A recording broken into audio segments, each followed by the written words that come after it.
Welcome back to the channel and to our first rental update video.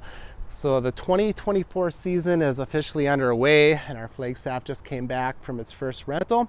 Wanted to do a video giving a recap of how that went.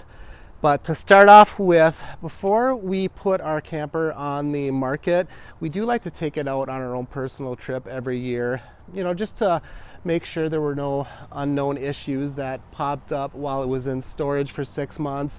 It's also nice to have a refresher on how everything works in the camper. So our first trip of the year, we did a 4-night stay up at St. Croix State Park on the Minnesota-Wisconsin border. And overall everything went well. Everything in the camper was working just fine, except we did have a failure with the bathroom faucet. Basically, the end of the spout broke and water was spraying out sideways. So I had to go ahead and replace that.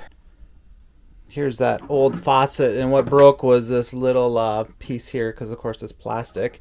And here's the new faucet, and anytime I'm replacing something in the camper, I always try to buy something a little better and a little more sturdy. The old one's plastic. This one is actually mostly metal. It's got brass fittings, so hopefully this will last a long time.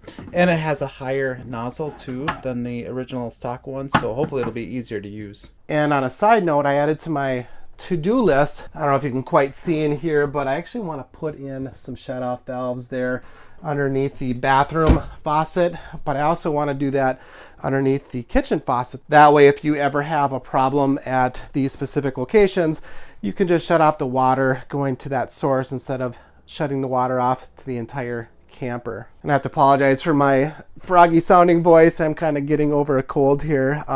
Anyways, our first trip went really well. Everything in the camper was working well. So we went ahead and sent it out on the first rental. Before we get into the recap of how our first rental went, part of these rental videos that I do, I always talk about new gear that I get because I do like my RV gadgets. Not a whole lot this year, for the interior. Besides the bathroom faucet, I did get this motion sensor light here. I put that above the control panel because when it's dark, it's really hard to find the interior light switch. So I'll put that in there, just make it a little easier in the dark to find your control panel. As far as the exterior goes, I got a couple little things. Up front, got this little organizer here that bolts onto the tongue jack and has spots for your tow hooks and your power cable and your breakaway cable. Just kind of nice to keep things off the ground, neat, tidy, and organized. And then in the back, I got an additional little storage compartment here. Here's where I keep our main sewer hose, but it has a 90-degree elbow, and I store that now in here along with a pair of rubber gloves. I like having the sewer stuff completely on the exterior of the camper because on this model your main storage area is pretty much open right to the couch, which then turns into your bed. And I don't know, it's just kind of gross having your sewer hose right underneath where you're sleeping without really any barrier between you and that. And I mean, I could put it in here, but then this storage compartment too is directly open to where you sit, where your dinette is. So I'm just trying to move the sewer stuff completely to the exterior of the camper. I do have an extra spare sewer hose, like an extension, and I do want to get a full length storage compartment that I can mount underneath to store that second hose. For our first rental of the year, we actually had a couple reach out to us last November asking questions about the camper to see if it was a good fit for them and also for their tow vehicle. So we had started this communication months prior, which is not the norm. Anyways, they ended up taking out for 4 nights to a state park that was only about 100 miles away. And I get a lot of people asking, distance, miles, how far do people end up taking our campers? And most rentals are like this one, the 100, 150, 200 mile range is where people seem comfortable going, especially for weekend trips. They don't like to head out too far. We do get the occasional, week-long trip that might be out of state, but that's usually only once or twice a year we'll see that.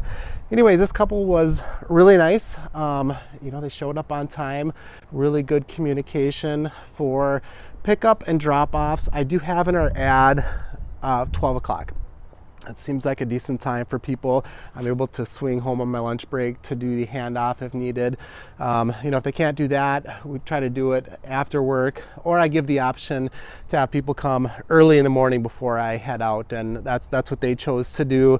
They were on time, came very well prepared. They actually had a list of questions to ask. I have a intro setup video for this camper that we send out to all the renters prior to pickup, and that has just been so helpful. The first thing I always recommend anybody doing if they are going to rent out their campers is to come up with a setup video. It just really makes the whole process a lot smoother, eliminates a lot of questions, and they admitted that they had watched the video probably half dozen times. They were relatively new to towable RVs. They had rented a motorhome, but they did have some questions about the travel trailer. I put together a specific setup and departure checklist that you can have in your hand while you're getting to or leaving your campsite. And they were really happy to see that. And that's just been really nice to give renters too. And in fact, if you wanted to put together your own checklist for your own camper, I do have copies of this that you can download PDF to make your own. You can get those from our website. I'll put the address down below. Otherwise, on their trip, there were no issues at all. It's always hanging over your head when your RV is out on a rental.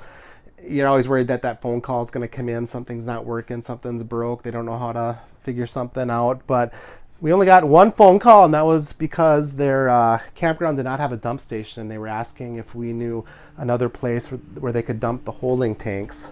The only thing was they did have a written list of some things they wanted to bring to our attention, really small nitpicky things, like the soap dispensers were a little hard to pump. One of our 2 lighters wasn't working. They made a comment that we didn't provide ceramic coffee mugs or a mixing bowl. We don't claim that we provide those things, but really I'll take any and all feedback from all my renters. I'll often ask, what are some things we could do to improve? What are some things that you expected to find and didn't? And, we can tweak our setup from there. And yeah, not a big deal, but we'll throw some ceramic mugs in a mixer bowl in here if it'll make the next renter happy. We're always trying hard to maintain that 5-star review. And in my series here, I often talk about, different tweaks or things that we like about or don't like about the rental platforms. We use RV Share and Outdoorsy. And they also give you the option to rate the renter. And although I'm not exactly sure who sees that, I'm not sure if RV owners get to see that or not prior to approving somebody to rent their camper. If there's somebody out there that knows that, please let us know. And Outdoorsy also gives you the option to respond to any review. So if a customer, if these folks left us a bad review because there were no ceramic mugs in there, we can make a comment on it or whatnot. Kind of like you can do on Google as well. Okay, as far as numbers go, like I mentioned in our last video, our goal is to bring in enough money to cover 12 months of payments, insurance, and routine maintenance. And that number is $4,000. Our first rental brought in $520. So that's already 13% of our goal. And as far as future bookings, we have 4 more bookings on the calendar. And I know that doesn't sound like a lot, but it's still early May. The season is still quite young, so I'm not too worried about it. But the total of those additional 4 bookings and this last one, if they all go through, that will bring us in $2,035, which is already 51% of our goal. So I'm pretty confident that we'll hit our $4,000 and hopefully, we'll make a little bit more after that. In the past, anything that we've made above and beyond the expenses for the camper, we'll either put into our vacation fund or we'll put in towards equity to pay off the camper sooner rather than later. So that is where we sit for the start of the 2024 rental season. We will keep you in the loop on how things go moving forward. Once again, thanks for watching, and we'll see you next time.